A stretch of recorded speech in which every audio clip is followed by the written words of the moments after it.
مومنو، تم پر روزے فرض کیے گئے ہیں جس طرح تم سے پہلے لوگوں پر فرض کیے گئے تھے، تاکہ تم پرہیزگار بنو۔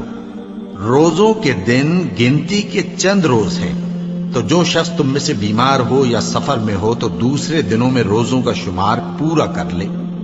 اور جو لوگ روزہ رکھنے کی طاقت رکھیں لیکن رکھیں نہیں، وہ روزے کے بدلے محتاج کو کھانا کھلا دیں۔ اور جو کوئی اپنی مرضی سے زیادہ نیکی کرے تو اس کے حق میں زیادہ اچھا ہے، اور اگر سمجھو تو روزہ رکھنا ہی تمہارے حق میں بہتر ہے۔ روزوں کا مہینہ رمضان کا مہینہ ہے، جس میں قرآن اول نازل ہوا، جو لوگوں کا رہنما ہے اور جس میں ہدایت کی کھلی نشانیاں ہیں اور جو حق و باطل کو الگ الگ کرنے والا ہے۔ تو جو کوئی تم میں سے اس مہینے میں موجود ہو چاہیے کہ پورے مہینے کے روزے رکھے، اور جو بیمار ہو یا سفر میں ہو تو دوسرے دنوں میں روزے رکھ کر ان کا شمار پورا کر لے۔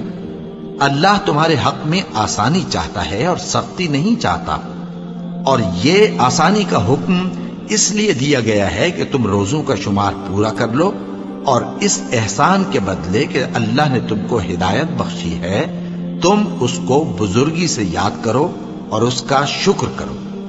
اور اے پیغمبر، جب تم سے میرے بندے میرے بارے میں دریافت کریں تو انہیں معلوم ہو کہ میں تو تمہارے پاس ہی ہوں۔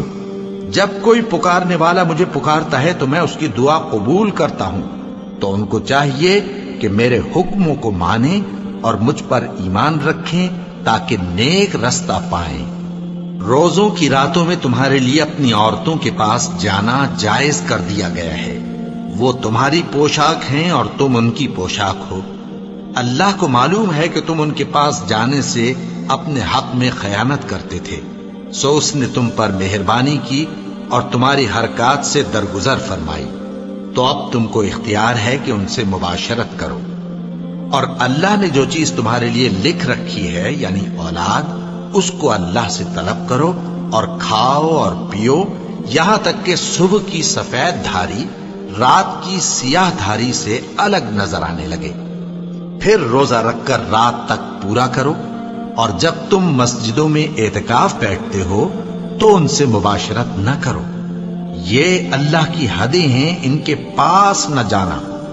اسی طرح اللہ اپنی آیتیں لوگوں کے سمجھانے کے لیے کھول کھول کر بیان فرماتا ہے تاکہ وہ پرہیزگار بنے۔ اور آپس میں ایک دوسرے کا مال ناحق نہ کھاؤ، اور نہ اس کو رشوتاً حاکموں کے پاس پہنچاؤ تاکہ لوگوں کے مال کا کچھ حصہ ناجائز طور پر کھا جاؤ، اور اسے تم جانتے بھی ہو۔ اے پیغمبر، لوگ تم سے نئے چاند کے بارے میں دریافت کرتے ہیں کہ گھٹتا بڑھتا کیوں ہے۔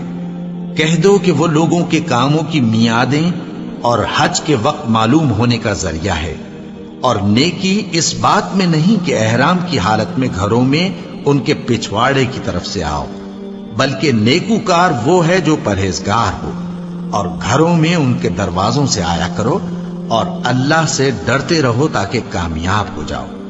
اور جو لوگ تم سے لڑتے ہیں تم بھی اللہ کی راہ میں ان سے لڑو، مگر زیادتی نہ کرنا، کہ اللہ زیادتی کرنے والوں کو دوست نہیں رکھتا۔